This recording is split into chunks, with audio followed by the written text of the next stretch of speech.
पर मैंने पास जाने में देखने में मास्क बंदे को उठ गए चले गए उधर लेकर हमारे यहाँ भी वही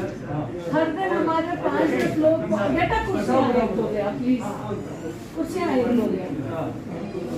हमारे कोई स्पेशलिस्ट वगैरह मैं तो देखे वहाँ गए तो एकदम इंजेक्शन लगाने आ जाते हैं, किसी के पेट में लगा रहे हैं, किसी के और जाते वो हाथ में वो कर देते थे पूरा मेडिकल लगा के इंजेक्शन भी। हाँ जी हाँ, और बड़े अच्छे लोग भी ठीक होते जा रहे थे। हाँ जी। वहाँ पर वो जो डीसी पठानकोट था वो सिविल के भी पेशेंट भेज रहे थे मेडिकल अच्छा जी, हाँ जी। हॉस्पिटल से भी भेज रहे थे। हाँ जी। तो एक बार वेरी गुड बताया मैं सोच रहा से साफ सफाई भी अच्छी है। मैं तो सोच कह रहा था किसी को, मैंने कहा आज की परिस्थितियों में ऑल इंडिया मेडिकल इंस्टीट्यूट में भी इस तरह से देख रेख नहीं है जिसमें बेचारे रोटी खिला रहे हैं वो नहीं कर रहे हैं। मेरी जहाँ तक अपनी बिलीफ है लोग तो बहुत कहते हैं बट मेरी पर्सनल बिलीफ है यहाँ भी बहुत अच्छा है। हमारे पास मैन पावर इतना कम है सब उसमें सफाई वाले हमने नरेश जी से भी बड़ी बार कहा है आप हमको बाहर से करवा दो कुछ करवा दो but the issue is in spite of less man power we are managing well enough at least तो आज की डेट में needs to be regulated. Paint की जरूरत है उसके आसपास एक बाउंड्री होनी चाहिए हमें नहीं तो anybody can come in and the positives can also go out. इसका वो करवाओ ना, आपको कोई एस्टिमेट बनाओ ना। बस simply अगर पेंट हो जाए तो नेक्स्ट स्लॉट के लिए अच्छी सी जगह होनी चाहिए। सर वो बहुत बड़ी बिल्डिंग नहीं है बट देखते हैं हमारे भी जो आगे बोलते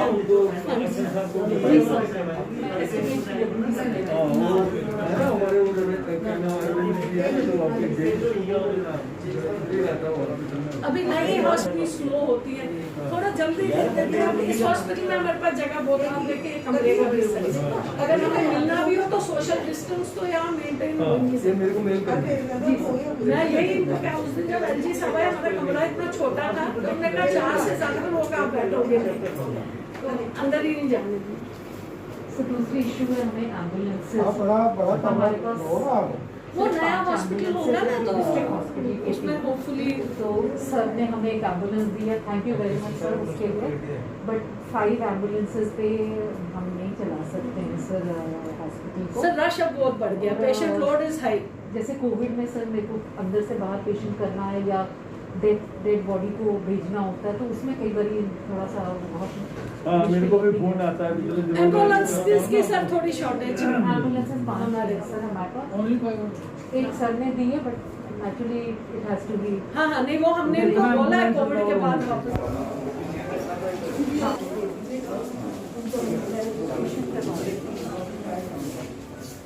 आते सर आता से निकलो सर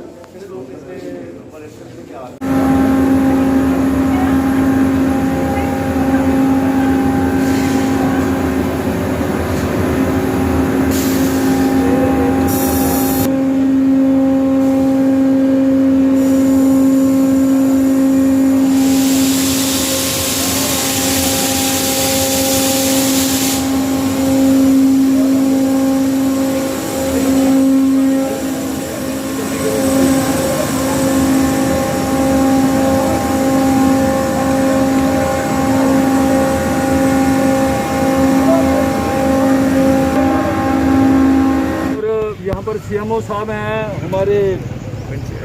एडीडीसी साहब हैं और जो पंचायत डिस्ट्रिक्ट पंचायत अफसर हैं, हमारी जो कठुआ मेडिकल कॉलेज की जो प्रिंसिपल हैं अंजलि भट्ट जी ये हैं और डॉक्टर चित्रा हैं यहाँ पर और हमने हॉस्पिटल में भी विज़िट करी है और जो ऑक्सीजन गैस के प्लांट लगे हैं वो भी देखा है और बाकी यहाँ बैठ के जो प्रिंसिपल साहिबा हैं और सीएमओ साहब हैं इनके साथ बैठ के एक रिव्यू किया है कि क्या क्या हमारा यहाँ पर जो है क्रिटिकलिटीज़ हैं, प्रॉब्लम एरियाज़ क्या है और उसके लिए कुछ एक चीज़ें इन्होंने बताए हैं पॉइंट जो है जिनमें हम गौर करेंगे और बाकी ये इनसे शेयर किया है कि जो वैक्सीनेशन ड्राइव है उसका अभी थोड़ी सी शार्टेज है जो इंजेक्शन है उनकी, लेकिन बहुत जल्दी ये पूर्ति हो जाएगी और उसका जो है एक एक्सटेंसिव वैक्सीनेशन ड्राइव चले पूरे ज़िले के अंदर, ऐसे सीएमओ साहब से हमने बात करी है और मैडम को भी बताया है जो हॉस्पिटल के अंदर यहाँ जो व्यवस्था है वैक्सीनेशन की। इसके अलावा जो टेस्टिंग है एक कंप्रहेंसिव टेस्टिंग हो पूरे ज़िले के अंदर ताकि जो ये एक कंटिन्यू प्रोसेस है, क्योंकि इससे प्रिवेंटिव मेजर होता है। और एक तो जो इंडिविजुअल्स हैं जो अप्रोच करते हैं जिनको प्रॉब्लम है उनको भी चेक किया जाए, और ऐसे भी जो है ये सीएमओ साहब को भी बोला है कि दूर दराज के इलाके में, इंटीरियर्स में, जहाँ पर गांव में इस बार जिस तरह से आपको पता है कि कोरोना का ज़्यादा प्रभाव रहा है, तो वहाँ पर भी ये टेस्टिंग जो है बरकरार रहे, ताकि जो है केस सामने आए और इसका जल्दी से जल्दी इस पर काबू पा लिया जाए। और आपको पता है जिस तरह के पिछले 1-1.5 हफ्ते में जो भारी कमी आई है अभी जो कोरोना के केसेस थे उनमें, और अभी ऐसी उम्मीद है कि आने वाले समय में इसको पूरी तरह से जो है इस पर क्या क्या वो जरूरत है जिसको पूरा करने जा रहे हैं आने वाले जीएमसी में, क्या क्या जरूरत है जिनको आप आने वाले दिनों में पूरा करेंगे, जो कमियां हैं क्या क्या रहेंगी? जीएमसी में मेनली जो बताया है, यहाँ पर आके हमें पता चला है कुछ तो इक्विपमेंट का यहाँ पर अभाव है, और जो मैन पावर है, टेक्निकल मैन पावर है, जो टेक्नीशियन होते हैं, खासकर ये जो वेंटिलेटर्स हैं, क्रिटिकल केयर वेंटिलेटर हैं, उनको चलाने के लिए विशेष तरह के हमारे जो एनेस्थीसिया के जो रिलेटेड लोग होते हैं वो इसमें ट्रेंड होते हैं, तो उसका थोड़ा अभाव है। बाकी यहाँ पर एम्बुलेंसेस की बताया गया है कि थोड़ी कमी है, और कुछ जो एरियाज़ हैं उसको थोड़ा जो है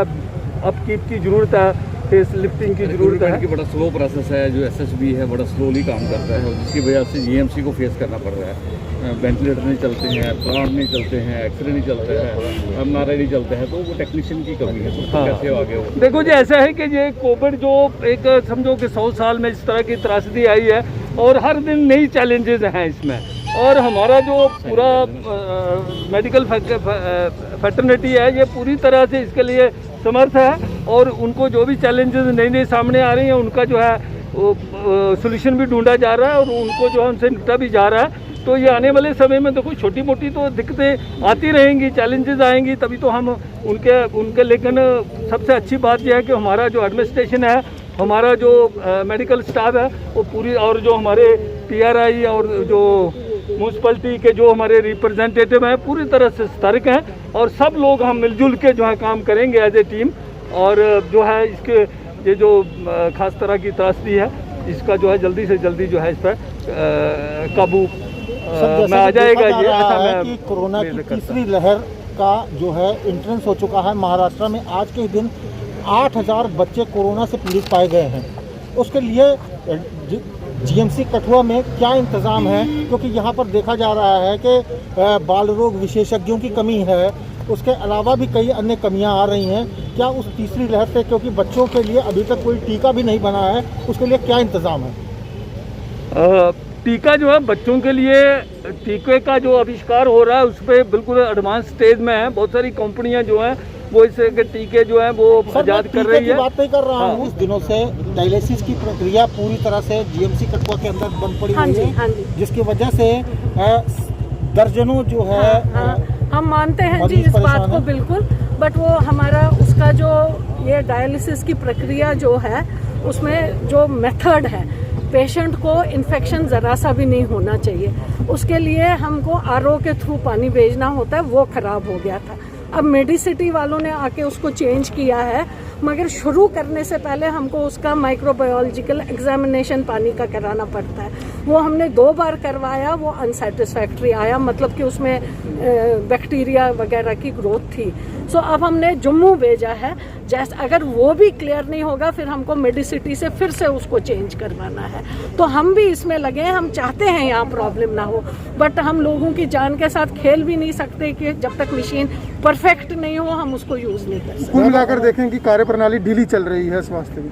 किसकी क्यों है जो ठीक करवाने का आप बता रहे हैं, क्योंकि सिटी स्कैन नहीं, इसमें स्वास्थ्य का कुछ नहीं है जी। ये जो मशीन हमारा